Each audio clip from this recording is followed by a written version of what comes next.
그 어느 때보다 국제 협력에 대한 테마와 이슈가 뜨거운 시점입니다. 이 기회를 좀 살려서 저희가 어떻게 하면 글로벌 진출을 위한 국제 공동 연구 끌어낼 것인가 논의를 할 건데요. AI 기반의 교통 예측 기술을 개발하셔서요. 아시아, 중동, 유럽, 미국 시장 전체적으로 많은 진출에 큰 성과를 내신 분입니다. 블루시그널 백승태 대표님께 그 이야기와 노하우를 청해 보도록 하겠습니다. 큰 박수 부탁드릴게요. 저희는 이제 창업 초기부터 글로벌 마켓을 좀 목표로 두고 뛰었다는 점, 그런 부분이 조금 다른 점이라고 말씀드릴 수 있고요. 제가 오늘 발표하는 중에 한 4가지 정도가 굉장히 강조하는 점이 들어가 있습니다. 그래서 저희 블루시그널은 교통이라고 하는 분야에 AI 기술을 접목을 해서 처음 사업 모델을 설정한 기업이라고 보시면 됩니다. 초창기 때는 제가 이 모델을 가지고 사업을 하겠다고 그랬을 때는 긍정적인 면보다는 부정적인 면이 굉장히 컸습니다. 그러니까 왜냐하면 아무래도 스타트업이고 더군다나 교통이라고 하는 분야는 아무래도 이제 공공기관이나 어떻게 보면 스타트업이 하기 힘든 여러 가지 기술적인 장벽도 많고 기술적인 것보다는 어떤 프로세스적으로는 장벽들이 굉장히 많기 때문에 과연 이 아이템으로 하는 사업이 성공할 수 있을까라고 하는 그런 의구심이 굉장히 많았고, 이런 초창기 때 이런 장소에 가서 발표를 하면 부정적인 의견들이 굉장히 많았어요.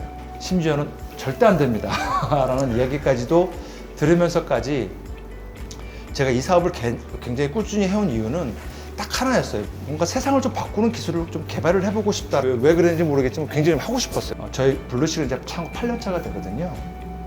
8년 동안 열심히 달려온 것 같습니다. 지금 이제 올해 아마 철도나 아니면 자율주행 쪽에 향후에 차세대 이 교통 어떤 그 수단에 굉장히 중요한 핵심 기술을 이제 제공하는 그런 좋은 기회를 찾게 됐습니다. 블루시그널은 처음 교통 분야에 AI 기술을 접목한 회사고, 아이템적으로는 굉장히 불안하고 안 좋았지만 죽지 않고 계속 지금까지 살면서 조금씩 인정을 받고 있다. 그 정도로만 아마 좀 들어주시면 좋을 것 같습니다. 제가 아까 4개의 중요한 포인트가 있다고 말씀을 드렸는데요. 첫 번째는 차별성, 즉 남들이 하지 않은 최초. 왜냐하면 이제 차별성이라고 하는 거는 그때 당시에는 이제 교통 AI라고 하는 부분들이 약간은 조금 접목하기는 조금 거리가 있었던 부분이고, 그리고 예측을 통해서 뭔가를 한다라고 하는 부분은 좀 최초였어요. 그런 부분들이 좀 없었기 때문에 저는 차별성과 최초가 굉장히 중요한 첫 번째 항목이었다고 좀 말씀을 좀 드리고 싶고요. 저기 보시면 장표를 보시면 굉장히 제가 창업 초기부터 그냥 막 해외 나라들의 이름이 많이 보이실 겁니다. 그게 뭐냐면 그냥 계속 문을 두드린 거예요. 꾸준히.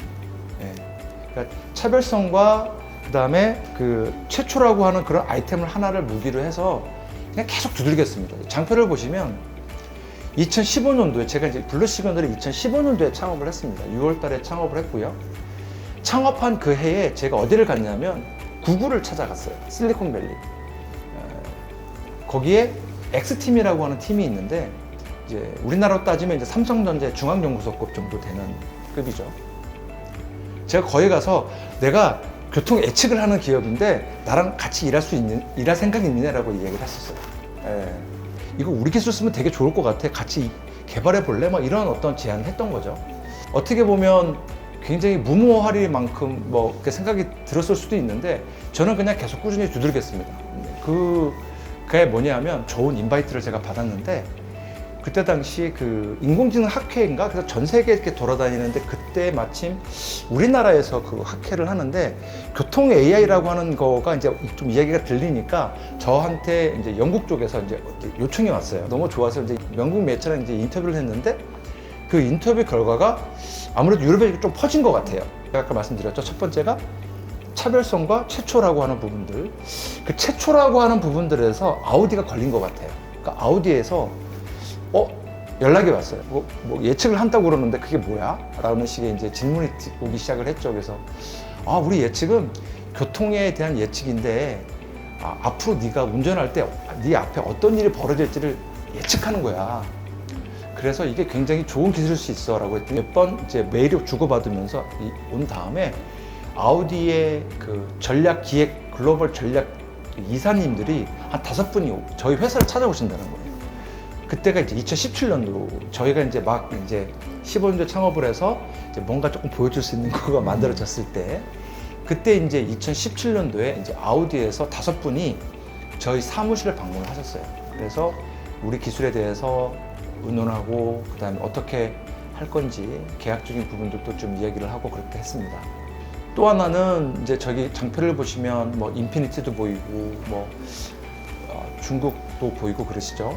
저는 만약에 초기에 창업을 하시는 분들이나 아니면 글로벌 진출을 하기 원하시는 기업들이 있으시면 꾸준히 두들기시되 그 두들기는 분야가 어떤 분야든지 특히 저 같은 경우는 글로벌 엑셀러레이터 프로그램을 많이 이용을 했어요.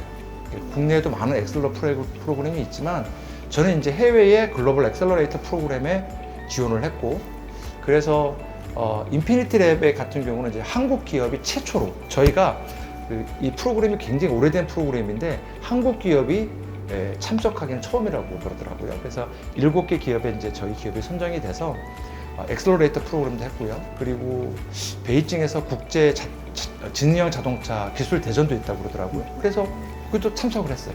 네, 그래서 거기서 뭐 특별상, 뭐 좋은 건 아니지만 특별상도 받고 이제 그렇게 계속 문을 계속 저는 두들겼습니다.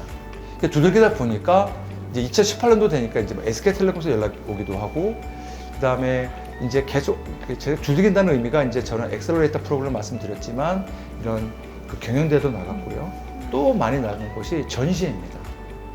저는 국내 전시회는 안 나갔던 것 같아요. 초창기 때 계속 해외 전시회만 나갔고요.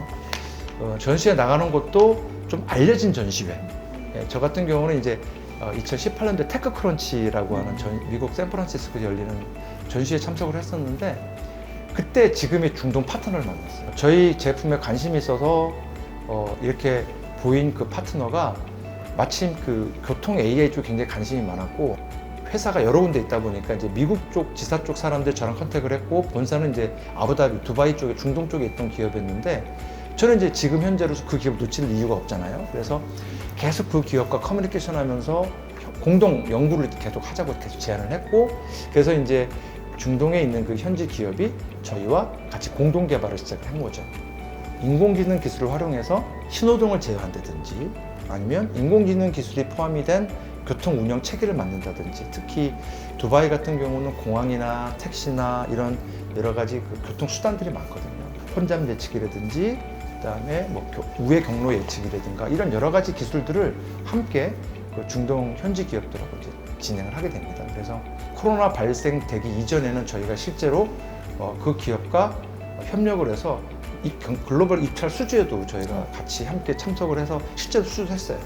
저희가 이제 RTA라고 하는 우리나라들 국토부 쪽에 이제 쉽게 말하면 용역 발주라고 하나요? 이제 그런 프로젝트를 오픈을 했을 때 저희는 현지 기업하고 같이 제안을 해서 여러 유수의 굉장히 큰 기업들도 저희가 물리치고 선정이 되기도 했고 근데 이제 아쉽게도 바로 그 다음에 코로나가 터지는 바람에 이제 성과는 못 냈죠. 이제 조금 진행이 되다가 말았고 2019년도에 제가 좀 말씀드리고 싶은 게 있는데 계속 그렇게 두들기다 보니까 조금 노하우 아닌 노하우가 쌓여서 그런지 몰라도 마이크로소프트 CEO 사텔라가 이제 우리나라 키노트 강연차 왔을 때 저희 기술을 소개를 했어요. 우리 미래의 기술을 바꿀 3대 기술 중에서 이제 교통 예측에 대한 부분을 언급을 해줬고요. 그리고 실질적으로 우리가 아마 많은 분들이 아실지 모르겠는데 홍콩에서 열리는 점프 스타트업이라는 게 알리바바가 주최를 하고 이제 전 세계 기술이 모여서 이제 경연대회를 합니다. 그래서 전 세계 기술을 모아서 100개 기업, 50개 기업 뭐 이렇게 해서 최종까지 올라가거든요. 저희가 1등을 했어요. 외국 부문 스마트 시티 분야에. 그렇게 이제 계속 두들기다 보니까 이제 어떻게 하는지 노하우가 쌓이고 뭐 그래서 점점 좋은 기회를 맞이하게 되는 것 같더라고요. 또 하나 말씀드리고 싶은 게 백스대 대표는 영어를 굉장히 잘하나 보다라고 생각을 할 수 있어요. 왜냐면 이제 해외 타켓을 두고 막 해외 쪽으로 막 얘기를 하니까 저 영어 잘 못합니다. 근데 제가 말씀드렸다시피 막 두들기는 거죠. 그냥 못하면 또 이해 못하는 데 다시 한번 설명을 해주면 되니까. 그래서 제가 봤을 때는 이런 해외의 공동 협력이나 아니면 해외 글로벌 비즈니스를 하는 데 있어서 물론 영어는 잘하면 좋죠. 그러나 영어를 못한다고 해서 난 해외 글로벌 비즈니스를 못한다는 아닌 것 같아요. 저 같은 경우도 영어를 못하지만 충분히 뭐 이렇게 발짓손짓 다 하면서 하게 되는 것 같습니다. 네, 그렇게 좀 말씀을 좀 드리고 싶고요. 또 하나가 이제 제가 좀 강조하고 싶은 거는 뭐냐면 홍보를 많이 이용을 해라라고 말씀 좀 드리고 싶어요. 여기 보면 이제 미디어 이제 국내건 국외건 간에 이제 미디어를 굉장히 활용을 좀 많이 했습니다. 그래서 막 뭐 해외 인터뷰 요청을 하면 그냥 요청해서 이제 인터뷰를 했고요. 그래서 저기 화면을 보시면 저기 이제 헤드업 디스플레이입니다. 저희가 이제 인피니티에서 제가 이야기했던 건데 이제 헤드업 디스플레이가 저 화면에 내가 운전하면서 앞으로 겪게 될 여러 가지 상황들을 미리 보여주는 겁니다. 손잡이라든지 아니면 위험이라든지 이런 상황들을 미리 헤드업 디스플레이에 보여주고 이러한 부분들을 이제 인지해서 이제 예측 운전을 할 수 있도록 해주는 부분이 있었고요. 저기 보시면 이제 전문가 엑스퍼트 서클이라고 해서 제가 보이죠.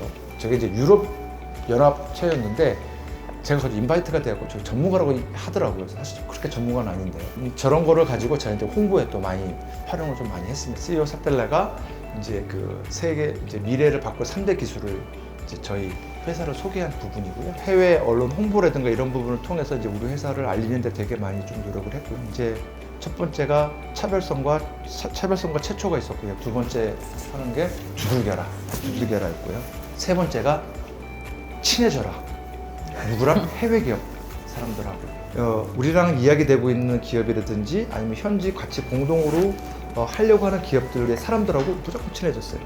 그래서 그 사람들이 어떤 행사를 한다고 그러면 쫓아갔어요. 저기 보시면 에이미라고 하는 뒤에 전시회가 있었는데 그거 현지 기업이 하는 전시회 제가 갔어요. 가서 같이 저희 기술을 같이 설명도 해주고 뭐 그렇게 현지 기업들하고 친해지려고 굉장히 많이 노력을 했습니다. 왜냐하면 같이 뭐 일만 하는 것이 아니고 실질적으로 이제 같이 뭔가 친밀감 높여야 되니까. 근데 역시 이게 그렇더라고요. 이 중동 문화가 역시 다른 게 제가 2년차 넘어가니까 그 대표가 자기 집으로 초청을 하더라고요. 초청을 해서 식사 대접을 하고 자기 식구들을 소개를 하고 그렇게 되더라고요. 그래서 나중에 알고 봤더니 그거는 너를 브라더로 생각했기 때문에 이제는 형제적으로 생각했기 때문에 그래서 지금도 굉장히 중동은 굉장히 제가 마음이 편한 나라가 됐습니다. 네, 그렇게 해서 현지 기업들하고 굉장히 친해져라라는 말씀을 좀 드리고 싶습니다. 그리고 또 하나는 아까 제가 이제 차별성이라고 하는 부분들을 좀 말씀드리고 싶은데 여기 보시면 이제 화면에 두 개가 보이는데요. 하나는 이제 독일 함부르크 쪽, 함부르크 시청 쪽하고 일을 했던 거고요. 한쪽은 이제 태국 쪽하고 일을 했던 겁니다. 먼저 왼쪽을 좀 말씀을 드리면 함부르크 시청 같은 경우는 네 번째 키가 되는데요.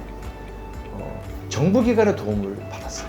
물론 본인이 열심히 하는 것도 중요한데 우리나라는 정말 좋은 나라입니다. 왜냐하면 이런 그 스타트업을 위한 이런 제도가 너무 좋아요. 해외에서는 볼 수 없는, 그래서 해외에서 이렇게 이야기를 하면 사람들이 굉장히 놀랍니다. 이렇게 정부에서 이렇게 관심을 가지고 이렇게 지원도 해주고 이런 부분을 굉장히 놀라워하거든요. 그래서 저는 굉장히 이 정부기관의 도움을 많이 받았다.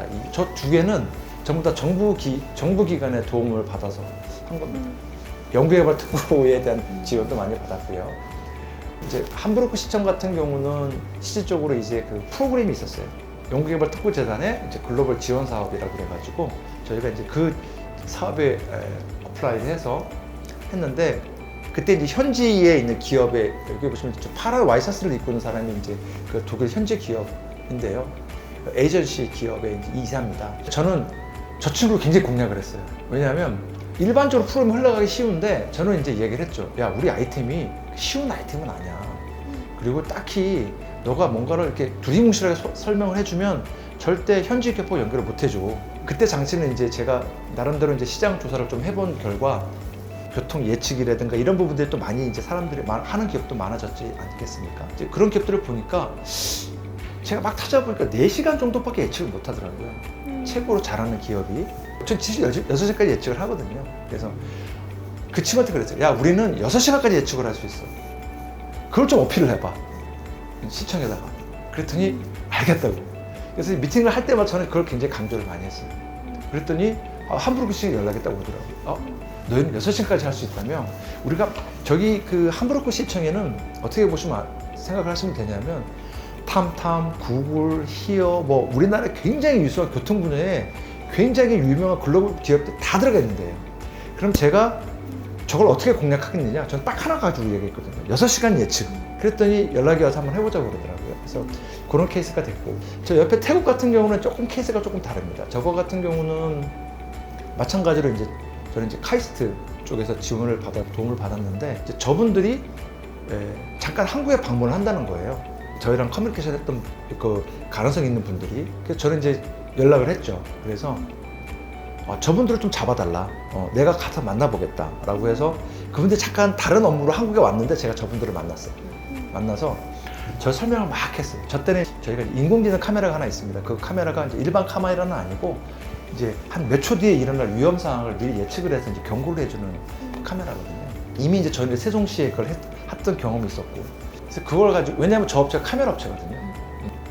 저희는 이제 어차피 스마트 시티 프로젝트 타겟이 되었고, 그래서 이제 그 업체가 한국을 방문한다고 그랬을 때 제가 가서 그분들한테 요청을 해서 그분들을 제가 식사 대접을 했어요. 그랬더니 이야기를 하면서 막 제가 얘기를 했죠. 우리 카메라 좋은 거 있는데 얘기를 막 했더니 한국에 설치가 돼 있네요. 그래서 우리 세종에 있어요 라고 해서 저분들을 그때 이제 임원분들 대표님하고 두 분 이사님들이 오시는 분이 결정권자죠, 그죠?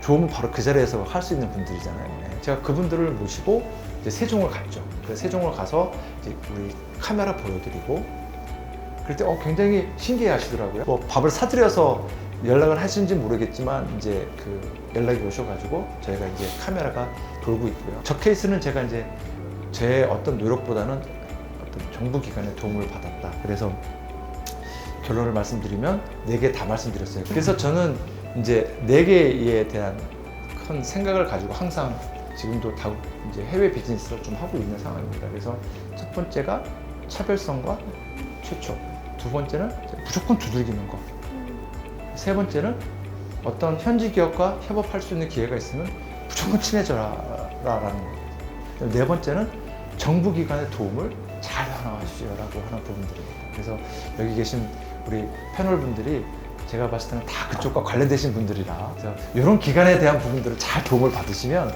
굉장히 글로벌 저희 같은 이 영리 기업은 굉장히 도움을 좀 많이 받을 수 있을 것 같습니다. 제가 이제 말씀드린 것 중에 미국 이야기를 안 했죠. 그렇죠. 미국 실리콘밸리 이야기를 안 했어요. 근데 사실은 미국 쪽 이야기 되게 할 게 많거든요. 왜냐하면 포드나 GM 크루즈나 뭐 닛산 얼라이언스 이런 자동차 제조사들하고 이야기 굉장히 많이 했어요. 저희 기술에 대해서. 그래서 제가 3년간 미국 실리콘밸리 제 회사가 있었어요. 실리콘밸리 회사를 두고 이 회사하고 뭔가를 하겠다. 근데 쉽지 않더라고요. 저거는. 그래서 제가 이제 저거를 계속 하다가 약간 조금 어떻게 실패까지는 아니지만 성공을 빨리 못 내는 뭐 그런 게 있어서 일단 2년 전에 일단 실리콘밸리 사무소를 클로즈 했는데요. 9월 달에 다시 갑니다. 열심히 다시 한번 또 두들겨 보려고 하고 있어서 저희는 이제 실리콘밸리 사무소 다시 한번 하려고 이제 9월 달에 다시 한번 그동안 이야기됐던 자동차 제조들하고 좀 얘기를 좀 하려고 하고 있고요. 하나는 이제 아부다비 오피스를 또 하나 이번에 오픈하려고 하고 있습니다. 그래서 지금 아부다비 내 교통청 지금 어떻게 보시면 교통관제센터라고 보시면 되고요. 이제 그거 건 때문에 저희가 이제 또 중동 쪽하고 이어서 좀 진행을 하고 있는 상황입니다. 그렇게 플랜을 가지고 있습니다.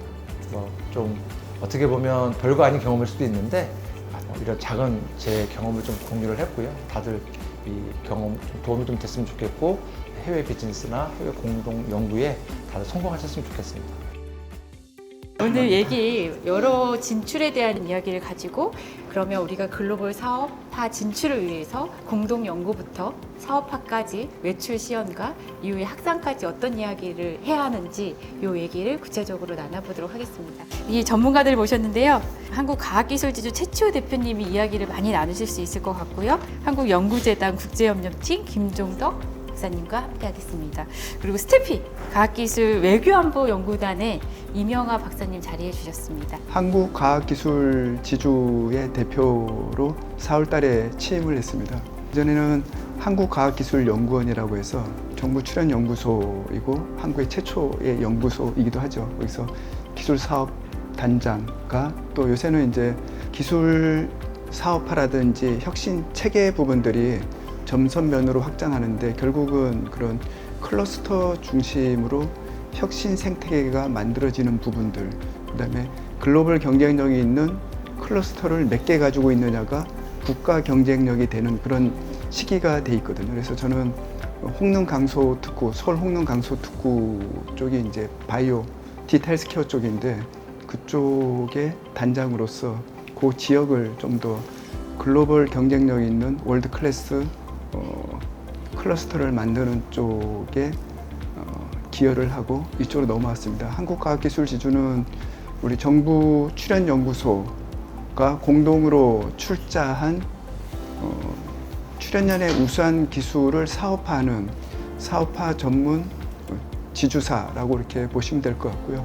그동안 정부 쪽에서 뭐 R&D 생산성이라는 부분들을 굉장히 많이 제기를 하고 있는데 그런 R&D를 한 우수한 연구 성과들이 사업화를 통해서 경제 성장이라든지 아니면 신성장 동력을 제공하고 사회 문제를 해결하고 그런 부분에서 성과 부분들이 다시 R&D로 연결하는 그런 쪽의 빅 커넥터로서 또 독보적인 딥테크 컴퍼니 빌더로서의 역할을 하고 있는 곳입니다. 저도 이쪽에 대전 쪽의 혁신 주체 하나로서 있기 때문에 참여하고 또 의미 있는 거를 만들어내고 여기서 나온 아이디어를 그냥 아이디어로 머무르는 게 아니고 실제로 구현하는데 참여하는 그런 차원에서 굉장히 의미 있다. 네, 안녕하세요. 한국연구재단의 국제협력 교육관 업무를 맡고 있는 김종덕입니다. 저는 한국연구재단 전에 전신이 한국과학재단에 이제 1990년도 5월달에 입사를 했고요. 저희 이제 재단은 연구재단은 이제 세 개 기관이 통합된 조직입니다. 과학재단, 그다음에 학술진흥재단, 과학기술국제협력재단에서 2009년도에 통합돼서 설립이 됐고요. 우리나라 과학기술뿐만 아니라 학술 분야 전체, 전 분야 학술 분야를 저희가 지원을 하고 있고요. 주로 대학에 계시는 교수님들, 연구자분들, 그 다음에 정부 출연기관, 또 민간 쪽도 저희가 지원을 하고 있습니다. 뿐만 아니라 제가 맡고 있는, 제가 소속되어 있는 그 국제협력본부의 이제 역할이 이제 그 외국과의 과학기술 협력을 우리 재단에서 총괄하는 본부입니다. 그 본부에서 제가 아무래도 좀 경험이 있다 보니까 실제 이제 보직은 안 맡고 있지만은 이제 교육관이라는 업무로서 제 경험을 이제 직원들한테 이렇게 그것을 공유할 수 있도록 그런 역할을 지금 하고 있고요. 오늘 미팅 참석해서 여러 이제 전문가들한테 좀 많이 배우고 그리고 또 저희 재단에서 하고 있는 여러 국제협력 사업에 대해서 또 소개도 하고 또 많은 연구자분들이 참여할 수 있도록 그리고 전체적으로 우리나라 과학기술 외교에 대해서 좀 더 이렇게 기여를 하는 그런 미팅이 아닌가 하는 생각이 돼서 참여하게 됐습니다. 저는 이제 과학기술정책연구원, 그러니까 우리나라의 과학기술 전반을 사실은 연구를 하는 그런 기관에 있고, 그리고 저는 원래 그 중점적으로 뒀던 연구 분야가 바이오 관련된 연구를 많이 했었어요. 그래서 뭐 바이오 관련된 규제부터 시작을 해서 바이오 스타트업들이 어떻게 이제 좀 더 성장할 수 있는지 그런 것들을 연구를 계속 하다 보니까 바이오 같은 경우에도 워낙 우리나라의 내수 시장이 작고 해외로 나갈 수밖에 없는 그런 특성이 있고 오늘 이제 강연을 들으면서 그때의 느낌들 정말 스타트업들이 이렇게 막 그 투자자들 만나고 미팅하는 그런 모습들이 생각이 나가지고 더 반갑기도 하고 그 과정을 다 성공리에 다 마치셔서 이렇게 기업을 성장시키셨구나 이런 생각이 들어서 많이 더 감회가 새로운 것 같습니다. 그리고 저는 이제 OECD의 과학기술위원회라고 조직이 있거든요. 그래서 매년 두 차례 이제 총회를 하고 그때 총회에서 모여서 이제 어떻게 하면 과학기술 분야의 국제협력을 더 증진시킬 수 있는지 이런 것들을 이제 논의를 하게 되는데 거기에 이제 대표단으로 한 4, 5년 정도 계속 참여를 하고 있고 그리고 최근까지 사실 그 OECD에 있는 과학기술 정책과에서 연구 연가로 가서 좀 일을 하다가 왔습니다. 그래서 그때에도 계속 논의했던 부분들이 어떻게 하면 국제협력을 넓힐 수 있는가 뭐 이런 얘기였고, 마침 이제 들어온 지 한 2달 정도 돼가는 것 같은데 한국에서도 국제협력이 갑자기 주된 어떤 정권의 어떤 주된 어떤 화두가 돼가지고 더 반갑기도 하고 그런 것 같은데, 오늘 제가 느꼈던 여러 가지 그런 경험들과 사례들을 좀 공유할 수 있는 자리가 되면 좋을 것 같습니다. 월드 클러스터를 만들기 위해 가장 중요한 공동 연구, 어떻게 준비하고 공공이나 각각의 주체들이 어떤 것들을 해야 되는지 그 이야기를 풀어볼게요. 지금 아마 스타트업 딥테크 기업들의 글로벌 협력 연구에 대한 부분을 말씀하시는 거잖아요. 근데 저희 대체로는 연구 부분들이 어느 정도 정리가 돼서 이제 그거를 사업하기 위한 로 이제 딥테크를 창업하고, 그 다음부터는 지금 창업할 때 나오고 있는 기술들을 인큐베이션하고 또 기업을 인큐베이션하는 부분이기 때문에, 이 중간에서 글로벌 협력 연구하는 부분들은 뭐 바이오 쪽은 좀 도드라지만 그런 부분들이 이렇게 굉장히 중요한 이슈로 이렇게 부각되는 거는 좀 적은 것 같고요. 그 대신 우리나라 스타트업들이 보게 되면 창진원도 그렇고 21년도 전수조사한 거 보게 되면 한 1.4% 정도만 해외 진출한다라고 하고 있고, 좀 더 기술 창업의 형태로 나오고 있는 연구소 기업이 한 4% 정도가 되고 있거든요. 그래서 향후에는 지금 혁신 기술 중심으로 이제 글로벌 시장이 재편되고 있다라고 보스턴 컨설팅 그룹이 이제 앞으로의 큰 이제 물결이 딥테크 이노베이션 시대로 이제 지나간다. 이제 그거에 대한 새로운 틀 마련이 중요한 부분인데, 우리 스타트업들이 그쪽에 편성하기 위해서는 지금 스타트업들이 사업화하고자 하는 그런 비즈니스 모델이라든지 아니면 그걸 뒷받침하는 핵심 기술들의 뾰족함이거든요. 그러니까 아까 말씀하신 것들처럼 차별성과 최초라고 하는 부분, 또 그걸 드러내는 부분으로 6시간을 예측할 수 있다는 부분들은 다른 경쟁자가 가지지 못한 거나 아니면 그보다 훨씬 더 나은 부분이지 않습니까? 이 뾰족함이 계속 공급이 돼야 되는 부분이 굉장히 중요하기 때문에 혁신 스타트업으로 나온 이 딥테크 기업들이 글로벌 차원에서 선도기관과 협력 연구하는 부분들에 대한 이클이라든지 플랫폼을 만드는 굉장히 중요한 부분인데, 혼자 가서 하기가 어려운 부분이니까 협력 관계를 통해서 그쪽에서 만들어 놓는 그 글로벌 협력 과제 쪽에 아니면 또 협력 랩이라든지 공동 랩이라든지 그런 쪽에 같이 참여하면서 뾰족함을 계속 공급받는 부분들이 이제 굉장히 이제 중요한 부분이고요. 또 피보팅 할 때 필요한 부분들이거든요. 기술을 공급받는 부분들이. 근데 우리나라 이제 연구소 기업들이 보게 되면 그런 대학이라든지 연구소하고의 공동으로 특허를 출원하는 그런 비율들이 한 17% 정도 된다 그래요. 근데 그 배태 기간인 설립한 기관하고 공동 연구하는 비율들이 한 7% 정도밖에 안 되니까, 결국은 앞으로는 글로벌과 협력 연구를 하려면은 글로벌 협력 연구를 활발히 하고 있는 그런 설립 기관, 배태 기관 쪽에 만들어진 채널을 이용하거나, 아니면 특구 쪽에서 말씀하셨는데 아까 이제 특구라고 하는 클러스터라고 하는 부분들은 스타트업들이 다 갖춰야 하는 부분들을 클러스터에는 플러그 앤 플레이처럼 꼽으면 작동할 수 있는 것처럼 그걸 다 만들어 놓고 있거든요. 그래서 클러스터 간의 협력 생태계를 만드는 것들이 굉장히 중요한 부분이고, 그래서 해외 진출하거나 또 해외 쪽하고 협력 연구하는 부분들에 대한 부분들이 만들어져 있기 때문에 그런 쪽에 타석 나가는 부분들, 또 하나는 이제 본인의 뾰족함이 글로벌 차원에서 인정받기 위한 그런 노력들이 굉장히 필요한데요. 이제 그런 부분들은 저명한 학회라든지 아니면 전시에 나가서 그쪽에서 인정받게 되면은 이제 아까 찾아오신다 그랬잖아요. 그런 쪽에 대한 이제 노력들이 굉장히 이제 필요한 부분이고, 또 글로벌 나가기 위해서는 그런 게 연결됐다 하더라도 뾰족함을 증명해야 되고 그 연구팀이 얼마나 잘 구성되어 있는지, 그러니까 쿨 사이언스 같으라고 하는데 멋진 연구를 하고 있는 부분들과 그 연구팀이 잘 구성되어 있다는 부분도 좀 필요할 것 같고요.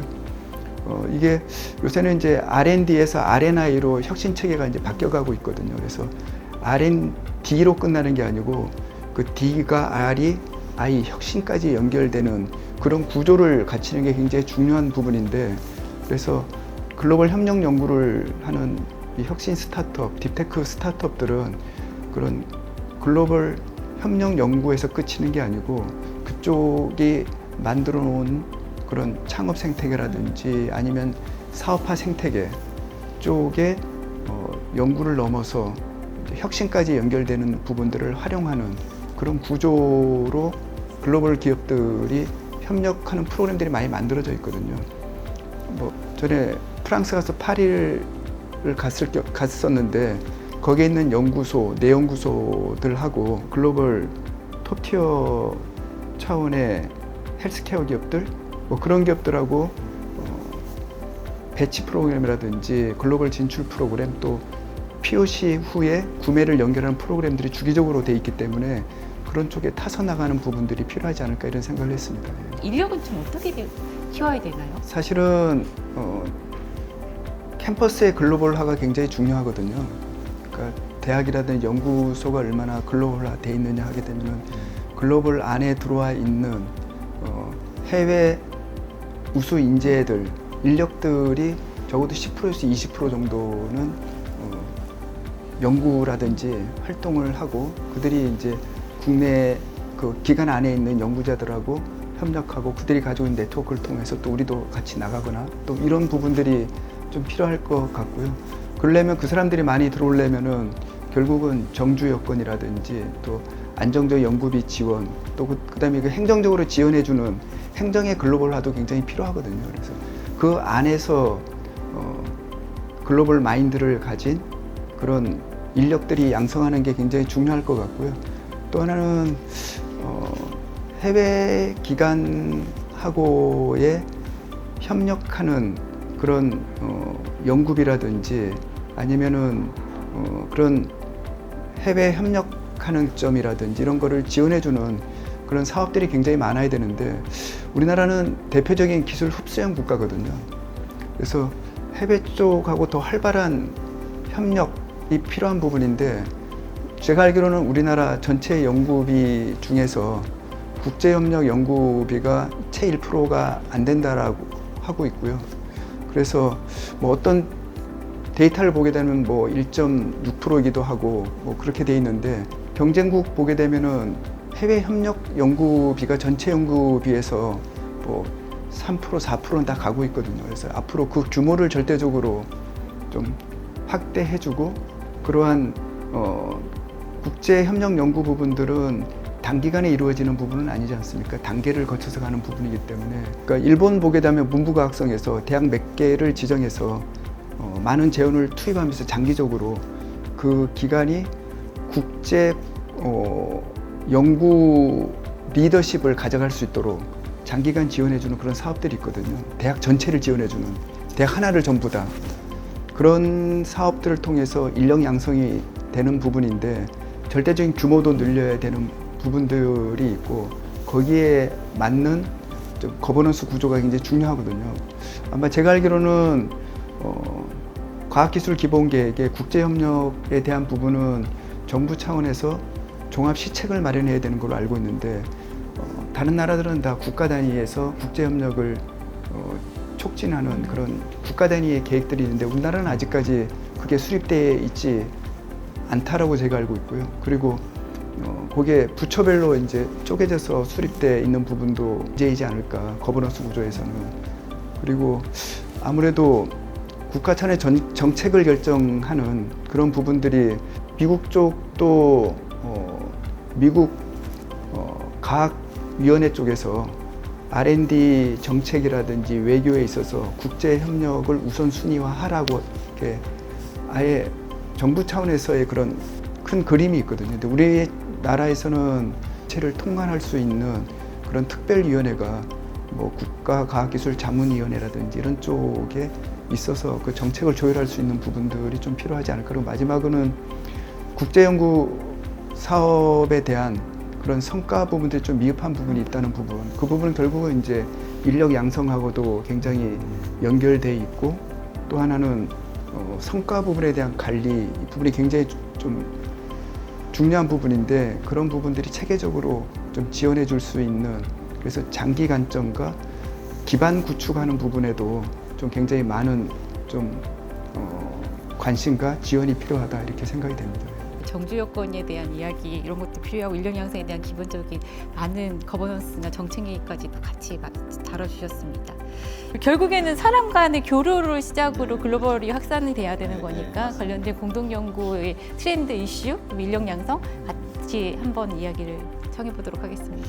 최근 전 세계의 이 글로벌 트렌드 자체가 공동 연구에 대한 부분이 사실은 이 선택적 이슈가 아니라 필수 사항으로 인식이 되고 있는 상황입니다. 전 세계적으로 이 국가 과학 기술 혁신 전략에 여러 가지 이제 그 파트가 있는데, 자체 과학 기술 역량을 강화하는 부분이 있고, 그다음에 그 질문하셨던 것처럼 이 차세대 리더, 우리나라를 이끌 수 있는 차세대 리더를 양성하는 그런 파트가 있을 수도 있고, 산학 연관 연계해가지고 시너지를 낼 수 있는 산학연 협력에 대한 그런 부분, 또 각 혁신 주체 간의 연계죠. 그리고 또 하나는 이제 지금 저희가 말씀하고 있는 이제 과학기술 공동연구를 포함한 국제 협력, 크게는 이제 과학기술 외교에 대한 부분인데요. 이게 갑작스럽게 나온 게 아니고, 실질적으로는 이 과학기술 외교라는 용어가 2010년도에 영국의 로얄 소사이어티, 그리고 미국의 트리플 AS에서 처음으로 과학기술 외교라는 그런 용어가 정립이 됩니다. 뭐 다 아시는 내용이겠지만은, 미국 같은 경우는 실질적으로 이제 과학기술 외교 이제 선도국가라고 얘기를 할 수가 있겠죠. 2015년도에 이 미국의 외교 전략, 21세기 외교 전략을 수립을 합니다. 거기에는 미 국무부를 중심으로 해가지고 미국의 민간 자원까지 포함해서 정부 자원을 통합적으로 연계해가지고 과학기술 역량을, 과학기술 외교 역량을 강화시키는 게 키 포인트예요. 그래서 그동안에는 미국 자체에서도 뭐 이제 국제협력이나 이런 과학기술 외교에 대한 업무를 담당하고 있는 그런 공무원들이나 그런 부분들이 우대하는 그런 방향으로 아예 정책적으로 이렇게 묘사가 돼 있어요. 몇 년 전에 이제 바이든 정부에서 2021년도 4월 달에 엔들리스 프론티어 액트라는 법이 이제 법안이 되지 않습니까? 그래서 그걸 토대로 해가지고 미 국립과학재단이 태생이 되는 배경이 되고, 미국의 수십 년간의 기초과학을 지원하고 그 수십 년 동안 기초과학을, 과학기술을 선도할 수 있는 그런 배경이 되는 법안이었는데, 그게 이제 어떤 식으로 전환이 됐냐면은, 그때 당시에는 이제 이 모태가 되는 Science the Endless Frontier는 기초과학에 대한 역량 부분을 강조했다면은, 이번에 수립된 법은 혁신 역량입니다. 그리고 그게 이제 바뀐 게 이제 혁신 경쟁, 혁신 경쟁법이라고 이렇게 변화가 됐는데, 이제 대표님께서 말씀하셨지만은 이제 모든 이제 과학기술 이 지원 체계가 이 혁신, 마지막에 말씀하셨던 R&I, 리서치 앤 디벨롭먼트로 끝나는 게 아니라 리서치 앤 디벨롭먼트 앤 I까지, 이노베이션까지 연계가 되는 쪽으로 전 세계의 트렌드가 형성이 돼 있어요. 그래서 국제협력도 마찬가지로 그러한 이 국가 혁신 역량을 강화하기 위한 하나의 큰 필러로서, 기둥으로서 이제 공동 연구나 연구자 교류나 뭐 외국 간의 어떤 뭐 그런 파트너십들이 다 그런 식으로 흘러가고 있고요. 특히 이제 EU가 가장 대표적인 케이스입니다. EU는 국가를 자체를 묶었지 않습니까? 2021년도부터 이제 27년까지 이제 호라이즌 유럽을 해서 추진하고 있는 내용을 보더라도, 거기에는 이제 기본적으로 크게 이제 서너 가지가 핵심 포인트인데, 이 과학기술 기반을 강화하는 그런 전략, 그다음에 EU 자체 내 멤버 국가들의 이 산업 경쟁력을 강화하는 전략, 지속 가능한 그 목표, 지속 가능한 그 발전 목표를 이 달성하기 위한 전략. 근데 마지막으로 이제 제3국이나 EU 입장에서는 이제 그 제3국, 우리나라 같은 경우 제3국에 해당되는 거죠. 그리고 또는 이제 뭐 미국이나 이런 그 제3국과의 협력을 이제 강화하는 그런 전략들이 전부 다 그 포함이 돼 있습니다. 특히 이제 EU 같은 경우는 협력 그 자체가 그 양자 간의 협력보다는 3개국 이상의 다자간 그 협력을 추진하고 있죠. 저희 같은 경우도 이제 그 준회원국으로 이제 그 협의가 돼가지고 아마 금년에 아마 그런 부분들이 많이 이제 발전이 이루어질 거로 생각이 됩니다. 이 중국 같은 경우는 뭐 다 아시다시피 그 중국 제조 그 2025를 그 바탕으로 해가지고 이 중국의 이제 10대 그 핵심 그 기술에 대한 이 경쟁력 강화를 위해서 일종의 이제 국제협력을 활용하는 거죠. 국제협력이 어떤 수단이 되는 그러한 어떤 목표 전략을 추진하고 있고요. 일본 같은 경우는 최근에 이제 그 과학기술 국제화 전략을 수립을 했어요. 물론 그 전에도 국제협력 전략이 있었지만은 재밌는 게 이 일본의 어떤 키워드는 품격 있는 국가입니다. 네. 앞으로 향후 20년, 30년 동안에 일본이 전 세계에 품격 있는 국가가 되기 위해서 어떻게 소프트 파워 전략을 추진할 것인가가 키워드예요.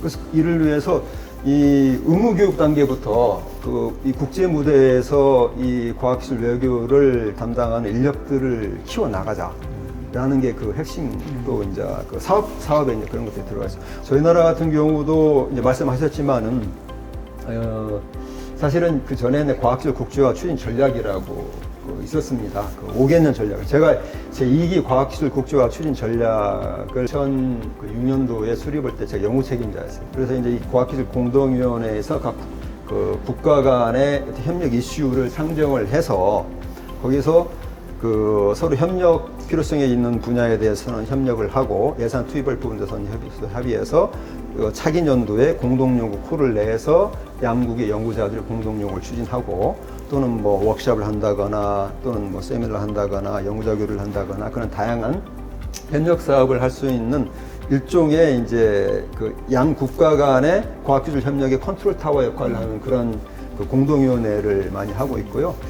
우리 이 나라에서 하고 있는 여러 가지 이제 국제협력 사업들이 있는데 국제협력 발전 과정에 따라가서 처음에는 초기 단계로 연구자 간의 교류, 방문 연구나 짧게 방문 연구나 교류한다거나 세미나 한다거나 워크숍하는 그런 것들을 저희가 이제 지원하는 부분이 있고 개인 단위의 공동 연구를 이렇게 지원하는 거 있어요. 그 윗단위는 전략형 국제 공동 연구가 있어요. 예, 우리나라의 그 중요한 첨단 분야나 글로벌 이슈와 관련된 거 또는 뭐 4차 산업 관련된 거 이런 부분들에 전략적으로 필요한 부분에 대해서 공동 연구하는 부분이 있고 근데 좀 윗단에는 좀 더 대규모 랩 차원에서 하는 그런 공동 연구가 있습니다. 그럼 그 공동 연구는 주로 이제 우리나라 이제 그 12개 전략 기술 분야가 있지 않습니까? 그 전략 기술 분야를 중심으로 해가지고 그런 공동 연구 테마가 일종의 이제 탑다운 식으로 이렇게 이루어지고 있죠. 그러나 국제협력 예산으로 들어가면 굉장히 왜소해져요. 중자연과기금위원회라고 거기 예산은 한 5조가 조금 넘어요. 근데 우리 재단의 국제협력 예산에 거의 한 그 3배 가까이 돼요.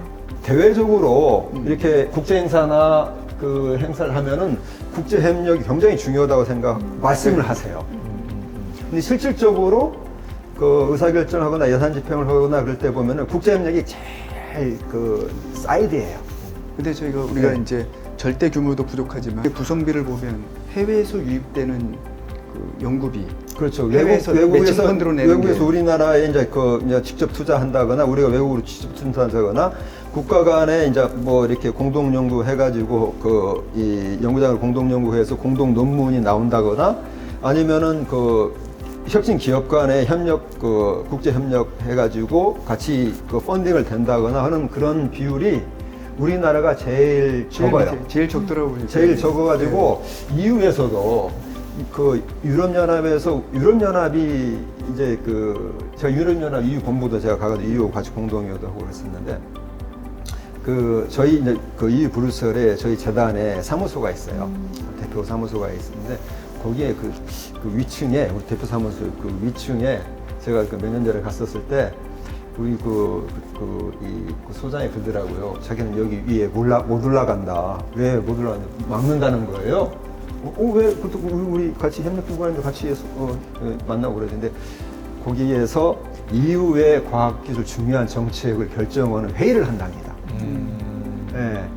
이제 그래서 예를 들자면은 EU가 최근 몇 년 전에 이 로드맵을 만들었는데 우리나라하고 과학기술 협력 이제 EU와 사우스 코리아와 과학기술 협력 로드맵을 만들었어요. 그 중에서 여러 가지 부분에 대해서 굉장히 강조를 많이 해요. EU가 첫 번째, 한국은 최빈국에서 선진국으로 된 유일한 나라다. 그런 부분이 눈부신 경제 발전을 했다는 부분에 대해서 칭찬한 부분이 있고, 과학기술 부분에서 눈부신 발전을 했다는 부분이 있고, 세 번째로 과학기술 인력, 우수한 인력에 대해서 칭찬한 부분이 나와요. 근데 마지막으로 한 가지, 국제협력 부분에 대해서는 과학기술 혁신 역량에서 가장 취약한 부분이라고 지적을 해요. 네, 이유가 거기와 일맥상통하게 우리나라의 혁신 지수 중에서 국제협력 지수가 제일 낮아요. 다른 우리나라의 혁신 역량 지수는 굉장히 높은 편이에요. 최근에 이제 외국에서 우리나라에 러브콜이 많이 오지 않습니까? 국제협력하기 위해서. 그리고 공동위원회도 그동안 없었던 국가들 자꾸 하자고 이렇게 연락이 와요. 그래서 금년 같은 경우는 아마 제가 알고 있기로는 과기부, 과기정통부에서 계획하고 있는 국가 간 과학기술 공동위원회 한 20개가 넘는 걸로 알고 있거든요. 저희 나라도 이제는 위상이 이제 경제력뿐만 아니라 과학기술 외교 이 부분에서도 이제는 글로벌 플레이어로서 전략을 가지고 추진해야 할 때가 아닌가. 국제 공동연구를 포함해서 거기에 대해서 역점을 둬야 할 때가 아닌가 하는 생각을 합니다. 그 여러 가지 성과를 내면서 또 예산도 많이 확보하고 그거에 따른 여러 가지 사업들을 이끌어낼 수 있고 또 기업들한테 혜택을 줄 수 있는지 전략적으로 좀 단계별로 좀 말씀해 주시면 어떨까요?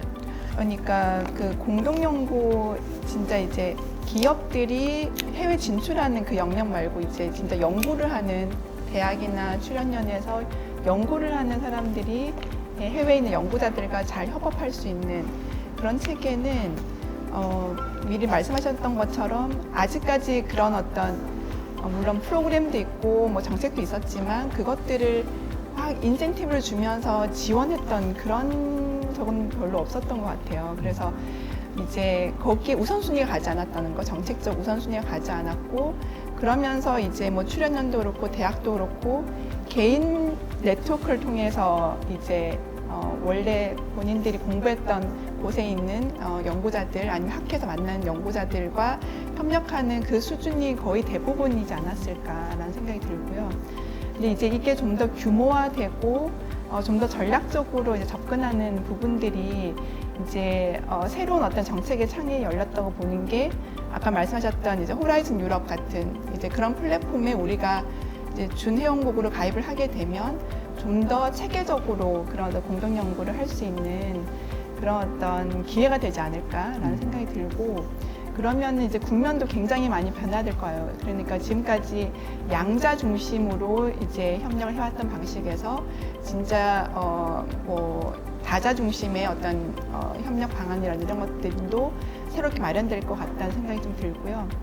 그리고 좀 저는 인력 관련돼서도 그러니까 해외 연구자들을 우리에게 많이 유치하는 거 굉장히 중요하고요. 그러니까 그런 정주 여건 그리고 문화적인 어떤 장벽들 이런 것들을 낮춰주는 여러 가지 과학기술뿐만이 아니라 비과학기술적인 어떤 그런 정책들도 당연히 너무나 필요하다 생각이 들고 저는 1년 동안 이제 해외에 있으면서 좀 느꼈던 부분은 그러니까 인재들을 이제 활용하는 방식에서 그러니까 해외에 많이 들여오고 우리나라의 인력들을 또 해외에 보내서 또 더 많이 이제 새로운 경험들을 하게 하고 이런 정책도 굉장히 중요한데 이미 나가 있는 사람들 좀 활용을 잘 해보면 좋겠다라는 생각 좀 들더라고요.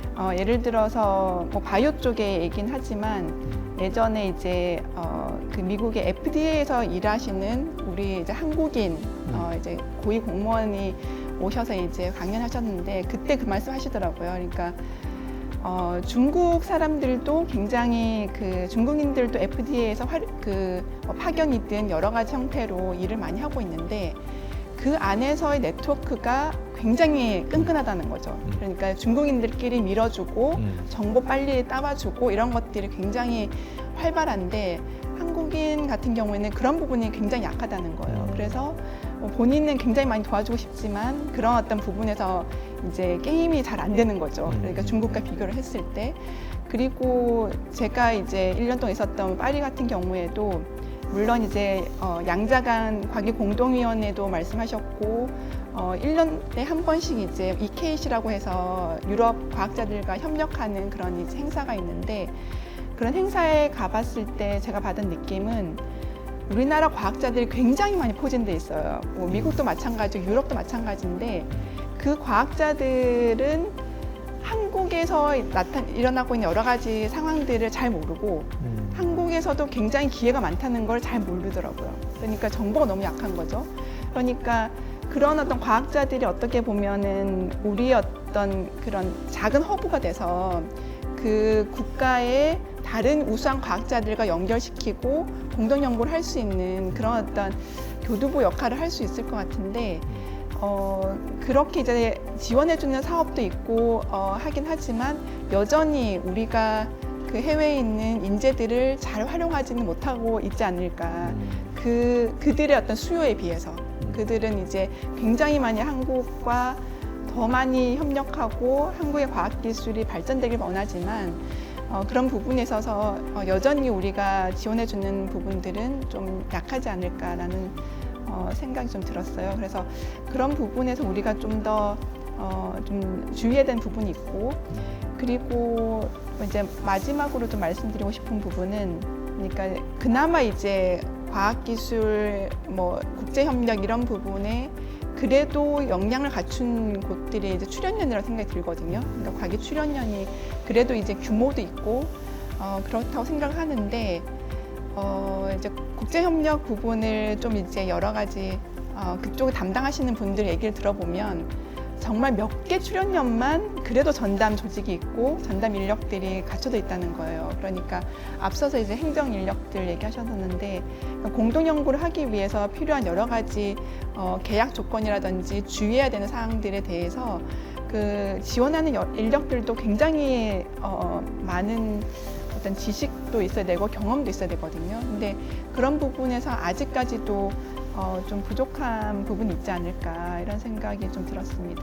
그래서 최근에 이제 뭐 OECD 같은 데서 논의되고 있는 것 중에 하나가 OECD는 당연히 국제협력을 촉진하고 지원해주는 그런 역할들을 하고 있는데 그럼에도 불구하고 최근에 나오고 있는 연구 안보에 대한 이슈들, 그러니까 뭐 테크놀로지 시큐리티 아니면은 리서치 시큐리티라고 하는 부분들이 그런 부분까지도 우리가 또 준비해야 되는 부분이라고 생각이 들거든요. 그러니까 이제 공동 연구라는 거는 굉장히 오랜 시간이 걸리고 신뢰를 구축해야 되고 뭐 그런 어떤 여러 가지 필요 조건들이 있는데 그때 만약에 뭐 그런 불미스러운 일들, 그러니까 기술을 부정하게 사용한다던가 공동 연구를 활용해서 성과를 탈취한다던가 이런 것들에 대해서 굉장히 이제 우려스러운 부분들이 있고 거기에 대한 이제 준비를 해야 된다라는 부분들이 국제사회에서도 많이 논의가 되고 있는 부분이에요. 그래서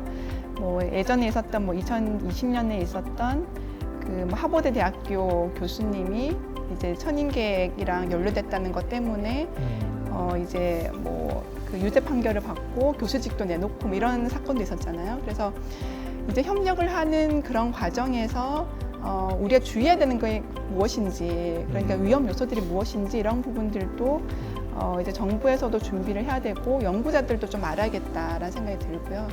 그 부분은 이제 과기정통부 같은 경우에도 지난주에도 관련된 행사를 했었더라고요. 그래서 연구 안보 관련된 일단 사례들도 이제 배포도 하고 공유도 하고 그래서 그런 과정들을 거치면서 우리가 시행착오를 좀 미연에 좀 줄여보자 이런 것들이 좀 필요하지 않을까 생각이 듭니다. 해외 공동연구든 글로벌 협력이든 고비용이 많이 들고 시간도 많이 드는 그런 일이잖아요. 장애물 많은데 이거 구체적으로 좀 하나씩 좀 찝어서 팁을 줄 수 있으면 마지막 질문으로 한번 청해 보도록 하겠습니다.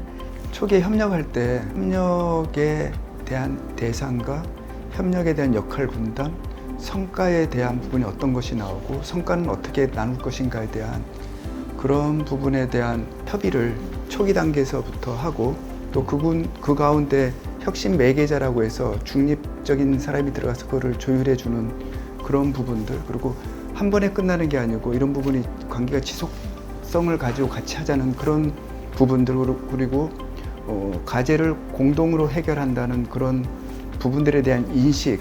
그래서 초기 단계부터 세팅하고 들어가야 되거든요. 근데 일본에서는 뭐 경제산업성에 관련된 과제이지만 그런 협의가 다 되고, 그래서 그런 성과에 대한 정의와 성과에 대한 공유하는 부분들이 합의가 되는 부분을 전문가가 끼어서 하는 부분에, 그게 정의가 합의가 돼야 그 다음에 연구협약 단계로 들어가거든요.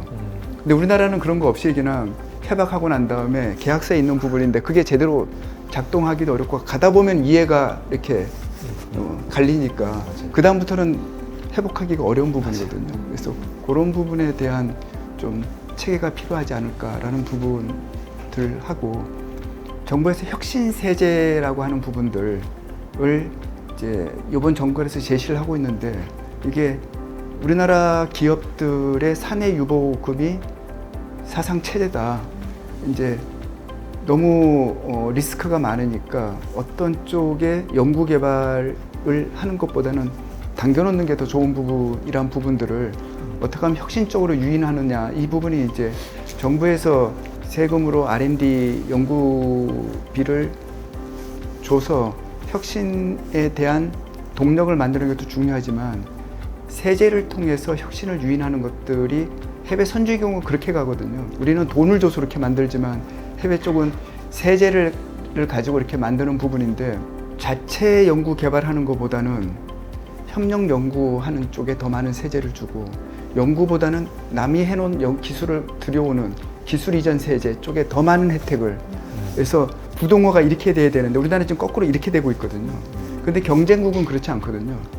그런 협력 연구한다든지 아니면 기술 도입하는 데 더 많은 인센티브를 주는데, 일본도 보게 되면은 그런 오픈 이노베이션 세제라고 해서 스타트업들 하고 대기업들이 협력할 때 세제가 가장 크고 거기에 추가를 얹혀주는 거예요. 그 다음에 대학하고 연구소 할 때, 그 다음에 이제 세제가 이제 그 다음 단계고, 그 다음에 같은 기업끼리 하는 부분들 쪽에서 세제가 좀 이렇게 지금 가고 있는 그 부동어에 대한 방향을 바꿔줘야지 좀 더 기업들이라든지 혁신주체들이 대학이나 연구소와 같이 더 많은 협력을 하게 되고, 거기에서 어떤 컨센서스, 문화 이런 부분들이 좀 더 만들어지고 그게 좀 장기적으로 가야 되는 부분이 아닌가라는 생각이 들고요. 또 하나는 국제협력의 연구비가 왜 적을까라고 하는 부분들은 돈을 주는 기재부 차원에서는 그 국제협력을 해서 어떤 부분의 편익을 우리한테 줬느냐에 대한 입증을 해야 되는데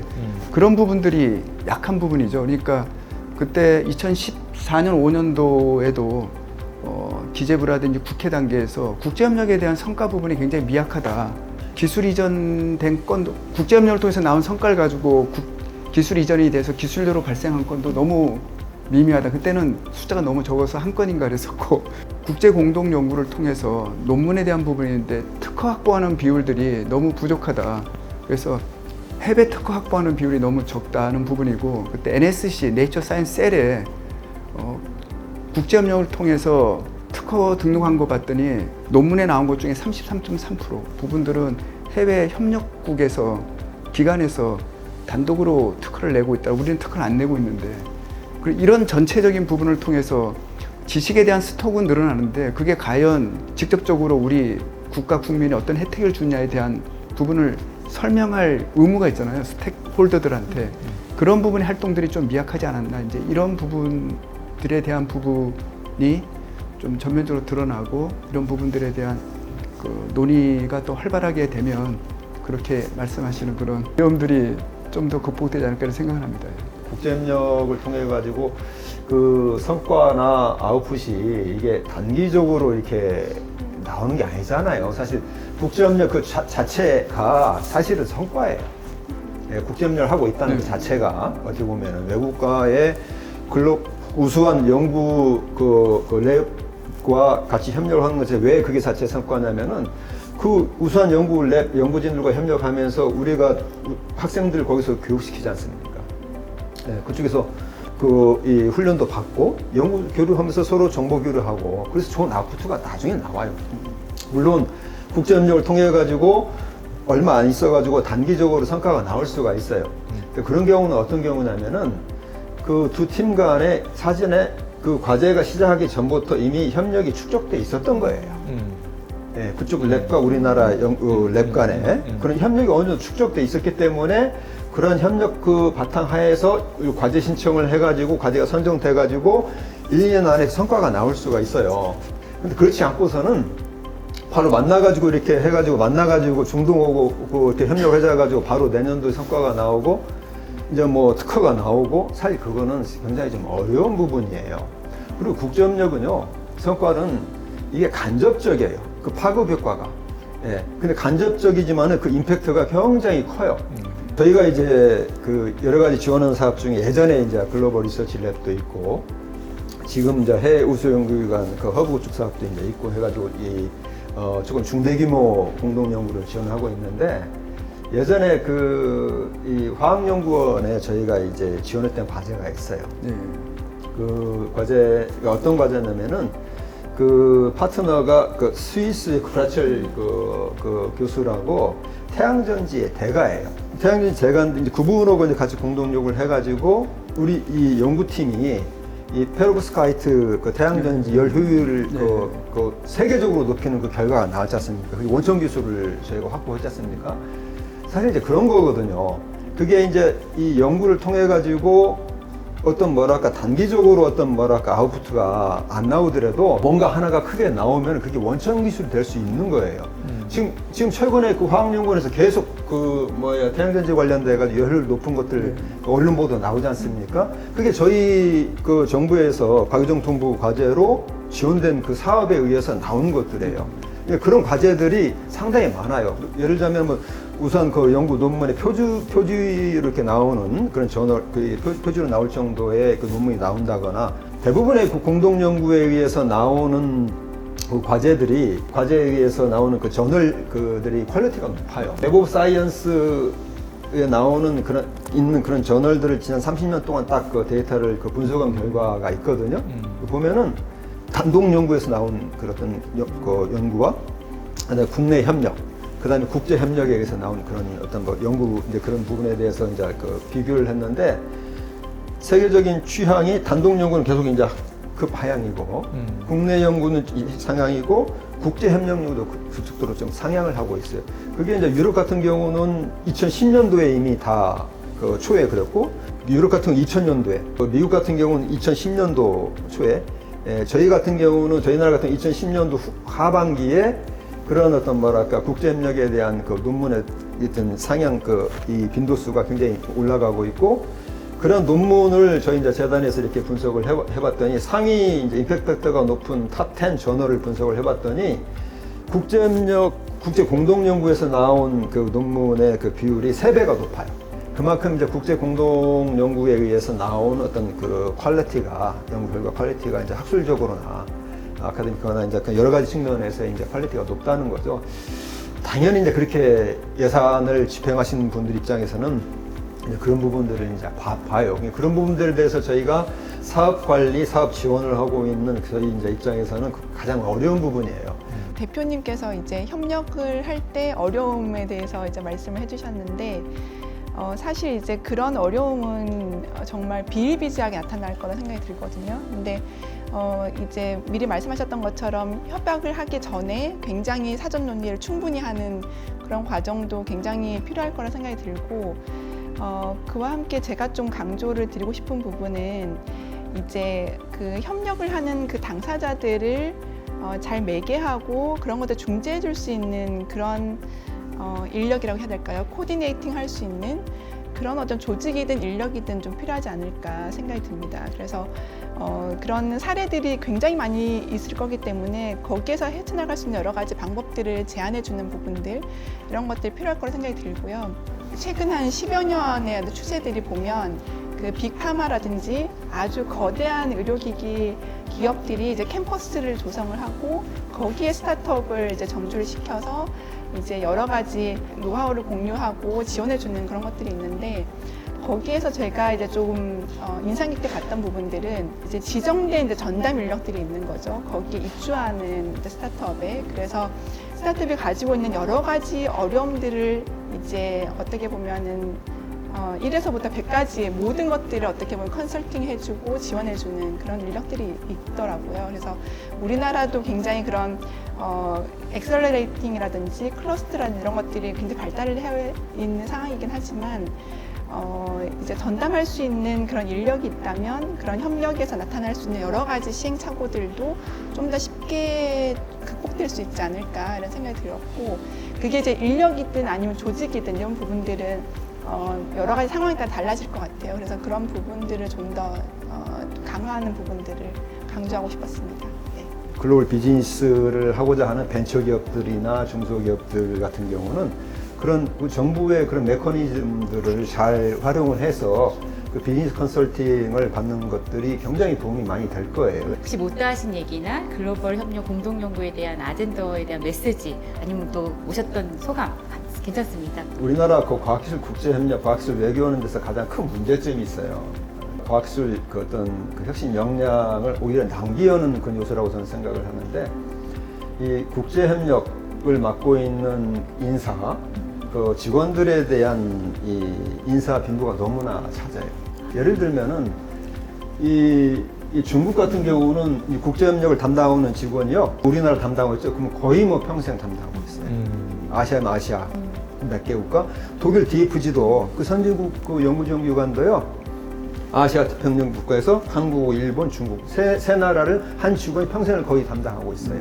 그리고 우리 그 글로벌 리서치 카운실이라고 이제 그 연구지원 기관장 회의가 매년 이제 그 개최가 됩니다. 2012년부터 이제 미국 NSF에서 이제 그 주도가 돼가지고 매년 이렇게 개최가 되는데 이 사실 뭐 저희 재단 같은 경우도 이제 그런 글로벌 리서치 카운실 이렇게 가면은요 항상 새로운 직원이 가게 돼요. 왜냐면은 이 인사 이동이 너무 잦아요. 일본 같은 경우는, 일본 JSP 같은 경우는, JSP 그 대표도 이제 기관장도 오는데, 그 글로벌 리서치 카운실 그 담당자가 그 처음부터 끝까지 지금 현재 담당하고 있는 거예요. 그렇기 때문에 그 히스토리를 전부 다 알고 있어요.